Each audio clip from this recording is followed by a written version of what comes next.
Archiving started. Well, hello all. Here we go with our next WIMBA video. This is on Chapter 3, which is over the executive branch and the presidency. As we talked about with the idea of separation of powers, we have three different branches of government. We have the executive, legislative, and judicial. We are fragmenting those powers between the three branches. So the executive branch, the president, gets to execute those laws. So the legislative branch makes those laws, and then they pass them over to the executive branch. They're the ones who have to carry them out. And just to give you an idea of who is actually carrying these laws out, the federal government currently has about 2.15 million employees, and this does not count active duty troops. So we're going to talk later about the bureaucracy and how it's organized, but just have an idea here that we're talking about a lot of people, and the executive is in charge of. I just wanted to run through some information really fast that I think every educated person should know, and that is who have been the United States president. So I think it's really important that from a historical perspective, you know who all the presidents are from 1932 to the present. So let me just start quickly. Roosevelt is known as the first modern president. Franklin Delano Roosevelt, elected in 1932. He was elected on a platform of addressing the problems associated with the Great Depression, so his New Deal policies were very important. He was president, he got elected 4 terms, and then by the end of World War II, he was very ill health, and he ended up dying, and his vice president, Harry Truman, had to take over for him. So Truman became president. He was president during the end of World War II. He got reelected one time, and then he was replaced by Dwight David Eisenhower. And Eisenhower had been a World War II general, a beloved American hero, and he sort of presided over the post-war years in the United States, a very calm time for the United States. Eisenhower was replaced in 1960 with John F. Kennedy, and the Roosevelt, Truman, Eisenhower, they were sort of the older generation, and Kennedy was of more the younger generation. He had served in World War II just like Eisenhower had, but instead of being a general, he was a Navy officer, a PT boat captain.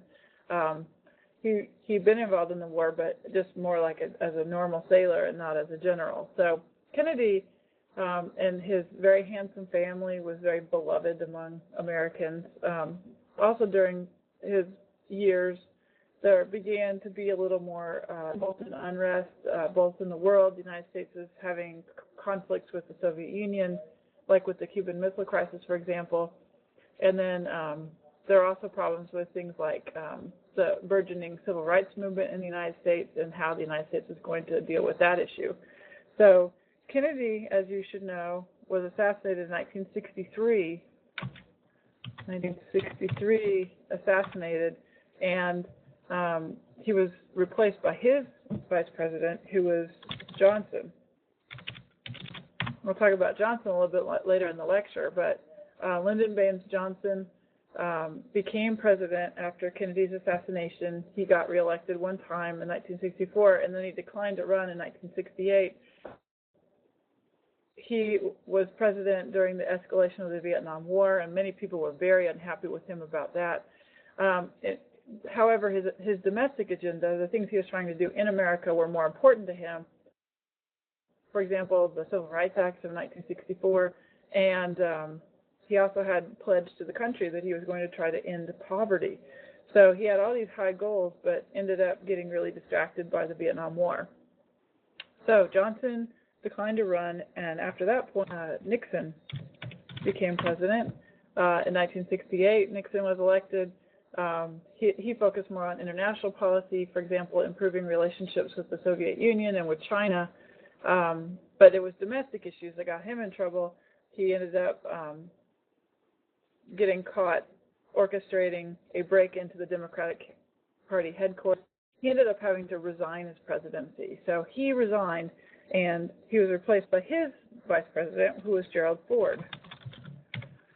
So Gerald Ford was president for just a couple of years, and he ran for re-election, and he lost to Jimmy Carter in 1976. And Jimmy Carter served for one term as president, and then he got replaced. He was defeated by Ronald Reagan. Ronald Reagan was a very beloved president. He was very conservative. He presided over a conservative renaissance in the United States. He was president between 1980 and 1988. And when he was being replaced by his vice president, George Herbert Walker Bush, most Americans probably would have voted for him again. He probably would have been reelected to a third term. So Reagan served until 88 when his vice president took over for him. The first President Bush was elected in 1988. He was president during the first Gulf War, and many Americans thought he was a fantastic president. They were very pleased with him.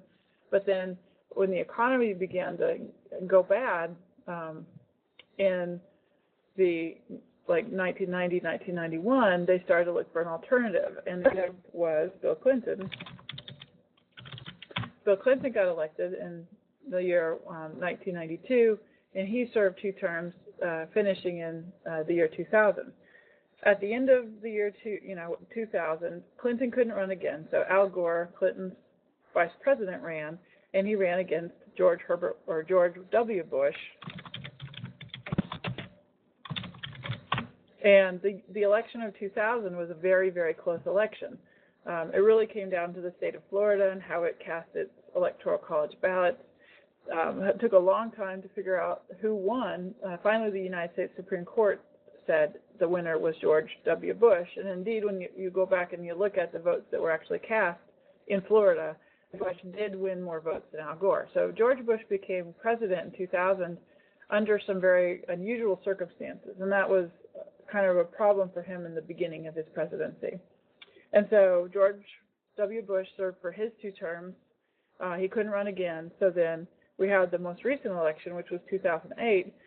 John McCain ran as a Republican, and Barack Obama ran as a Democrat, and Obama was elected. Okay, so another thing I want to point out here about this list of presidents is if you look over the time and you consider the president's political parties, there's something kind of interesting emerges. So in case you didn't know, Roosevelt was a Democrat.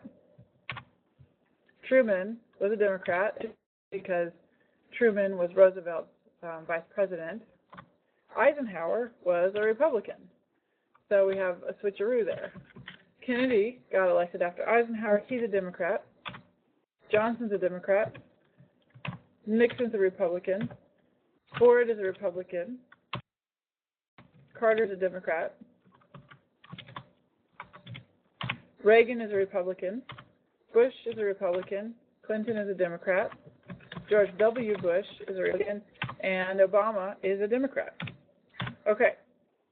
I think you should notice the pattern or lack thereof that we have. It's back and forth and back and forth. I believe, and this is my own personal opinion, that it's better for the country if you have change in party leadership. I don't think it's good to have the Democrats in charge for a long time and then never let the Republicans have a say, nor do I think it's good to let the Republicans be in charge for a long time and never let the Democrats have a say.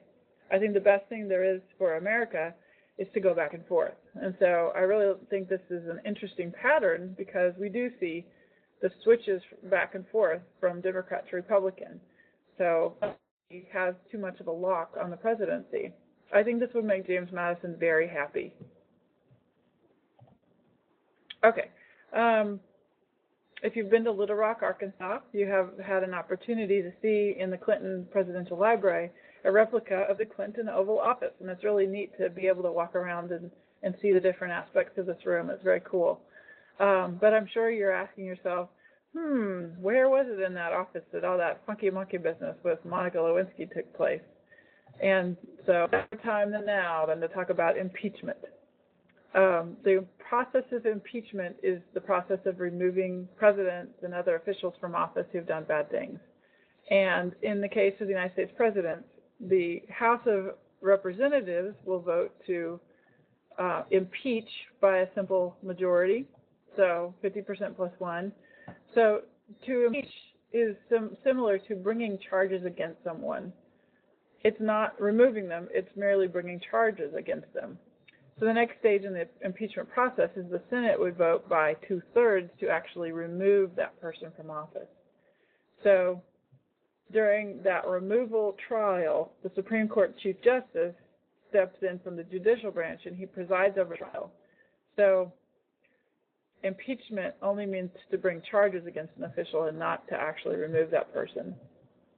So for what can a president be impeached? According to the Constitution, the president can be impeached for what they call high crimes and misdemeanors. What does that mean? Like, what does it mean? We don't know what it means. The political answer here is basically whatever the House of Representatives says it means. If they want to impeach a president, if they say what the president's done is a high crime or a misdemeanor, then that's what it is. So there's really no specific definition of what a high crime or misdemeanor is. If you picture what happened with President Clinton, he was impeached for lying under oath about a issue. Is that a high crime or misdemeanor? And the answer is yes, because the House said it was. And also politically speaking, when is the president most likely to be impeached? And the answer to this question is when there is opposite party control of the House of Representatives.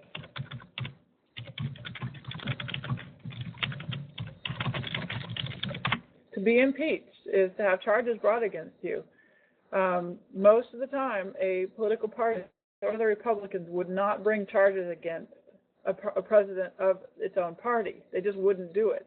Therefore, a president is most likely to be impeached when there's opposite control of the party by the opposite control of the House by the other party. So, Obama, between 2008 and 2010, you could almost be 100% sure he would not be impeached. But after 2010, after the Republicans had the House, then impeachment might become more likely because the party is not going to impeach its own president. It's just not. So, has a president ever been impeached? The answer is yes. We have had two presidents. We had President Andrew Johnson in the aftermath of the Civil War was impeached, and we had President Bill Clinton, who was impeached in 1999. Has a president ever been removed? The answer is no. Neither Johnson nor Clinton were removed. Has a president ever resigned from office? And the answer is yes.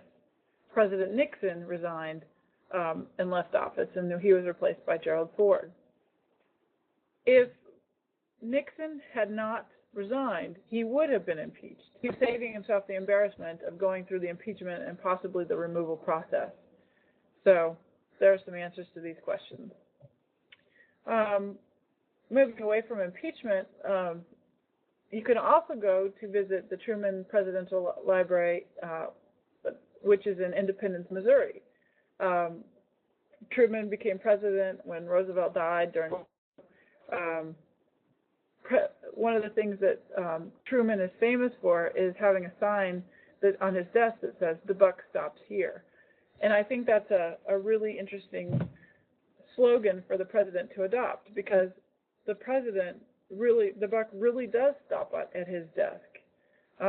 If something good happens, it's he did it. If something bad happens, it's his responsibility.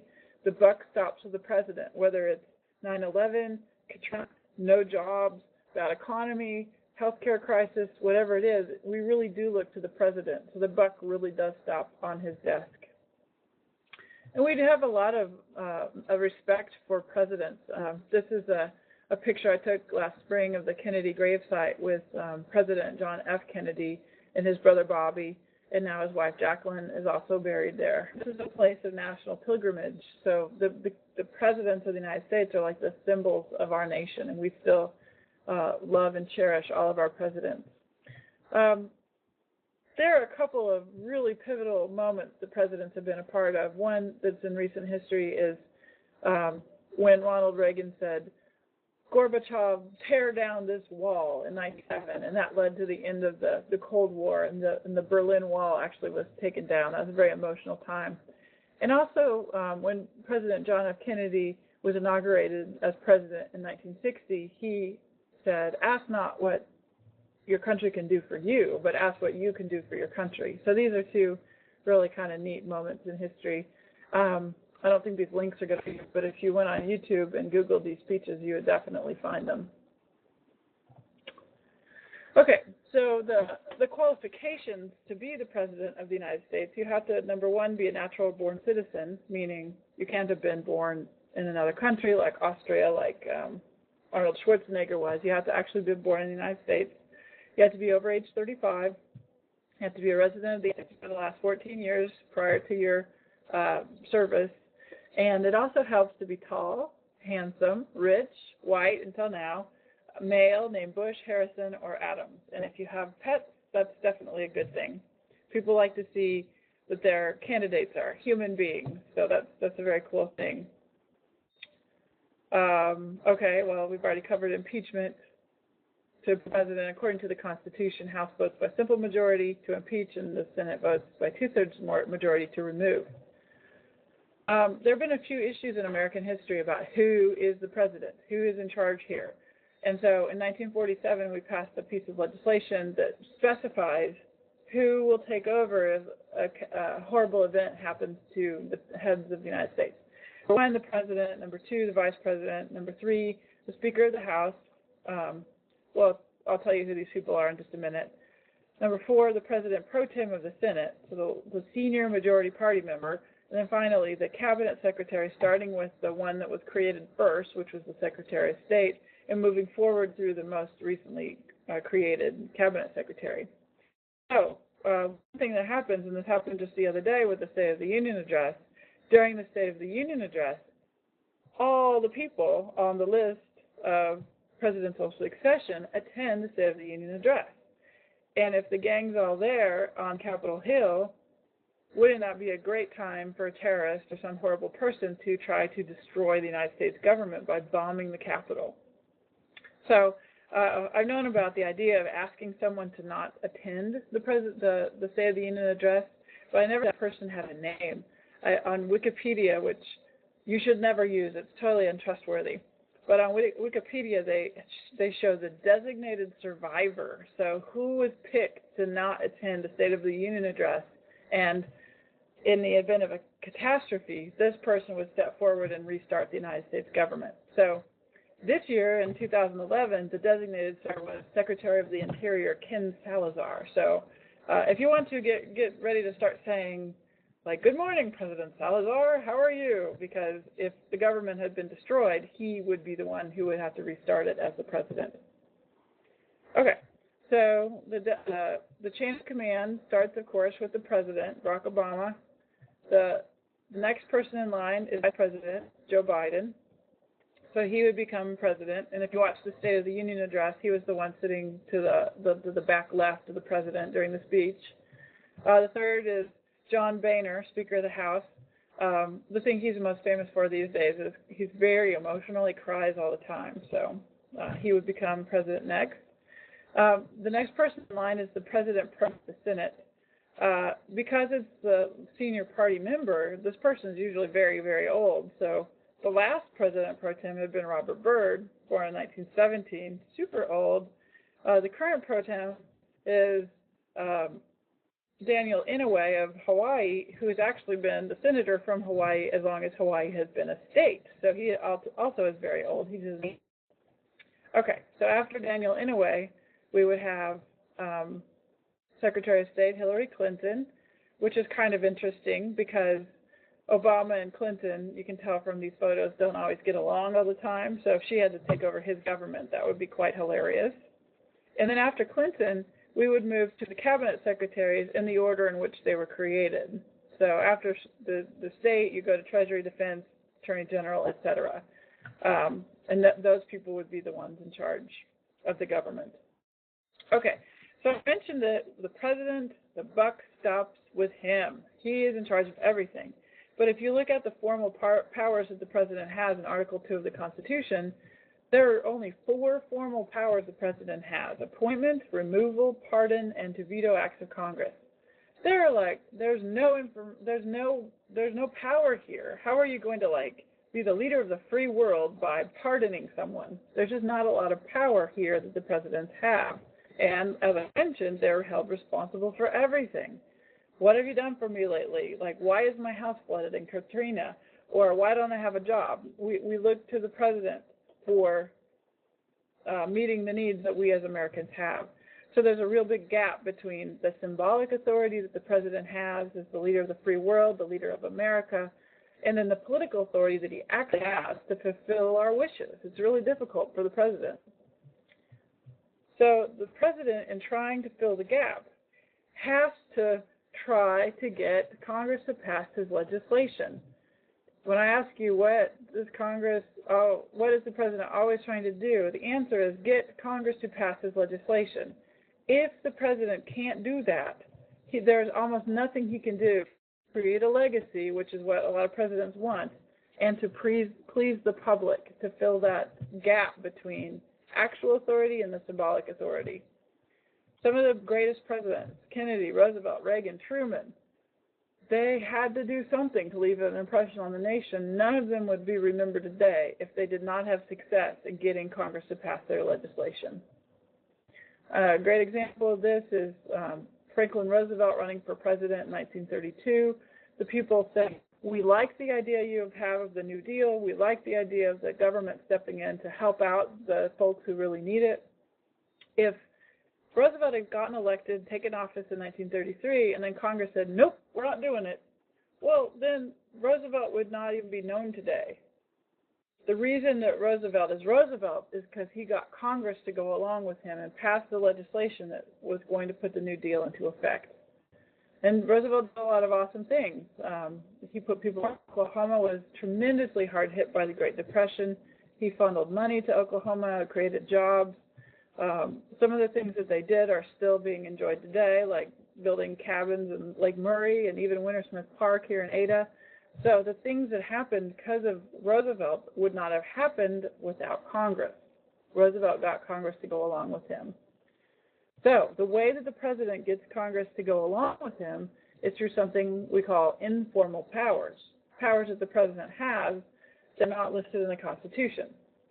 Presidents mainly use the informal powers to urge Congress to pass the legislation, because how can you use the formal powers to do this? You can't, like, appoint, pardon, remove.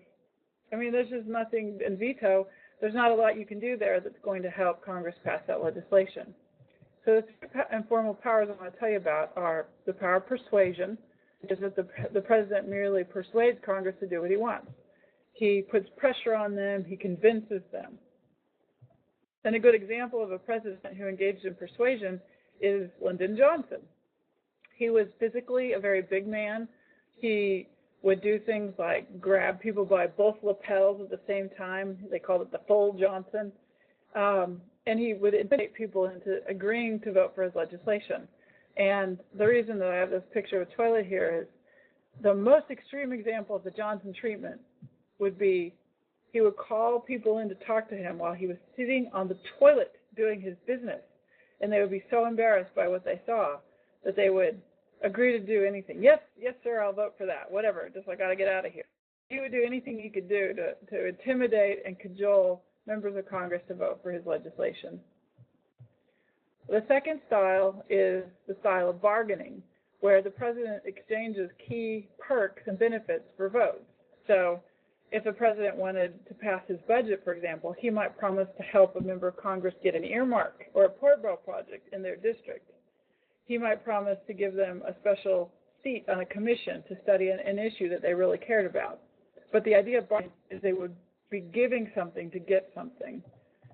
President Clinton was a good example of a bargainer because he would basically buy votes from the Congress by promising them portable projects, earmarks, whatever it is he could do to get them to vote for him and his bill. And Obama also used bargaining with the health care bill. Picture here of President Obama sitting with Nebraska Senator Ben Nelson. And basically, Ben Nelson said he was not voting for the health care bill. No way, no how. And Obama basically convinced him to vote for it by promising him a benefit to the state of Nebraska and then amount of $100 million. So he basically bought the bill for $100 million, a perfect example of bargaining. It's also a perfect example of why this country is in so much debt. Remember, $14 trillion. It's not just Congress doing this funky monkey business. The president also has a hand in it. The third style of informal power is the informal power of going public.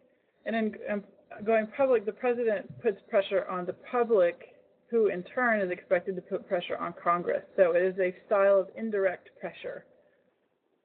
A great example of going public is what Reagan did during the time of the 1991 Economic Recovery Tax Act. Reagan was elected in 1980, as I told you earlier. One of his big platform items, one of his big things he was going to do, was reduce the amount of personal income tax that Americans paid. So he gets elected to office in a landslide. He takes office. He asks Congress to pass this tax cut bill, and Congress is controlled by Democrats, both the House and Senate. And they're like, you know what? We're not doing that. We don't believe in cutting taxes like that. We're not doing it. And so instead of taking no for an answer, President Reagan went on TV and he told the country, look, you elected me to cut your taxes. These bozos over here in Congress aren't doing it. You need to pressure them to do it. I'm telling you, you write them letters, you write them postcards, you want to go see them in their offices. They're going to be so overwhelmed that they're going to pass this tax cut. And that's exactly what happened. Members of Congress got completely swamped with all of this letters and memos and all this stuff, and they ended up voting for President Reagan in the tax cut in 1981. So that's a great example of going public. I should say, have to pick a style that fits their own personality. Like if you're a Jimmy Carter and you don't communicate well, going public would be the last thing you'd want to try. I love this picture. Look at the telephone here. Isn't that funny how it's upside down? But when the economic stimulus bill is being considered by Congress, we saw Obama going with persuasion.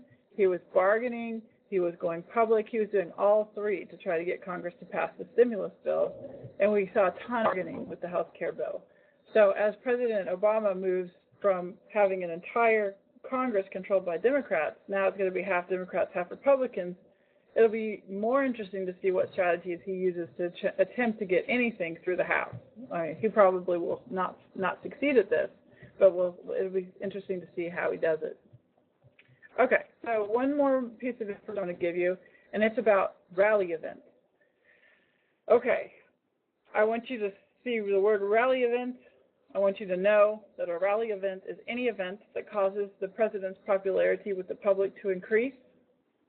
So the popularity is going to increase with a rally event. We are rallying around the president. That's the idea of a rally event. It is not a political rally. So if I ask you in the exam, what is a rally event, and you say, it's a place where people go and rally, it is not. Any rally event is when we rally around the president.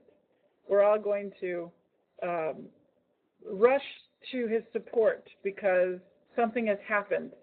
For example, the best recent example is 9/11, where, as I told you at the beginning of this lecture, President Bush was elected in 2000 under very unusual circumstances, and a lot of people didn't see him as a legitimate president. Like half the country felt like their guy should have been the new president. I mean, that's just the fact of the matter. But when 9/11 happened and our Twin Towers had been bombed by foreign sources, we were so upset and so worried about this that everyone in America rallied around the president. And I sometimes say that George Bush actually didn't become president in January of 2001. It was really September 11th, 2001, that he really became our president, because when we saw him go to the scene of the stand with the firefighters, that's when he became the president. 9/11 is a rally event. Other types of rally events include wars, violent events. For example, President Reagan was shot in an assassination attempt in 1983. His approval rating went through the roof because we were rallying around him. We felt bad for him. It might even be true that the Tucson shooting we just saw recently, where Representative Giffords was wounded, that might have been a rally event. I feel like the tone of the talk about politics is totally different after that happened. People have been really mean and snipey with each other, and now folks are kind of coming together. So even something like that might be a rally event. We should be, as a public, very wary. We should be wary and concerned about rally events because in events, the president has a ton of power. Let me explain what I mean. If the president can only be successful when he gets Congress to pass his legislation, he's at his most powerful when he's at his most popular. And there are a couple of times when the president is really popular. The president is really popular and really able to get things through Congress very rapidly during a rally event, and also at the beginning of his presidency,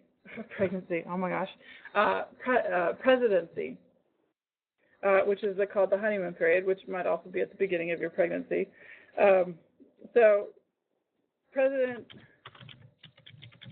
is powerful. That leads him to get legislation through Congress. The president is powerful, 1, during rallies, and 2, during honeymoon period.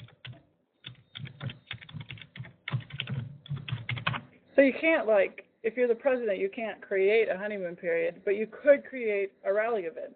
If you were doing poorly in the polls and people didn't like you, you as president could just go bomb another country and create a war and try to improve popularity just by doing that.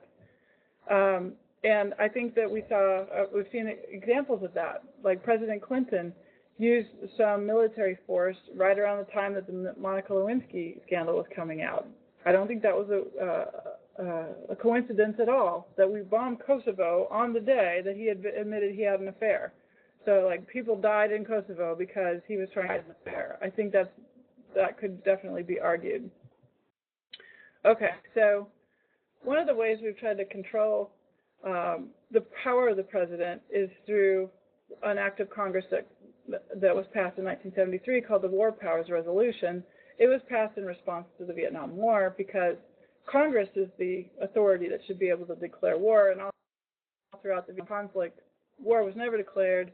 Those troops should not have been engaged the way they were, and it really irritated Congress that the president had taken all their power. So there's sort of a name for that now. It's called Vietnam Syndrome, and it's the idea that we're going to get stuck in a war that can't be ended because it never really began. That's kind of what happened in Vietnam. So doing that, we can pass this war, with the passage of the War Powers Resolution, we can keep presidents from abusing their powers as commander-in-chief and letting the military cover up the public opinion that might be not favorable to them. So right here, Clinton bombed Kosovo the day he was accused of having an improper relationship with Monica Lewinsky. Is that a coincidence? I mean, I can't believe that it is. So anyway, the last point here I want to make, conclusion, the president must get Congress to pass his bills. The president has formal powers, but they're very weak, very puny. Only the informal powers can help him get his legislation through Congress. He might be tempted to manipulate these circumstances by creating rally events and becoming more popular, and so hopefully the War Powers Resolution can help keep the president in check. All right, so that's it. That's the presidency. There's only one more lecture in Unit 1, and then we'll be going on to our first exam. So I hope you enjoyed it.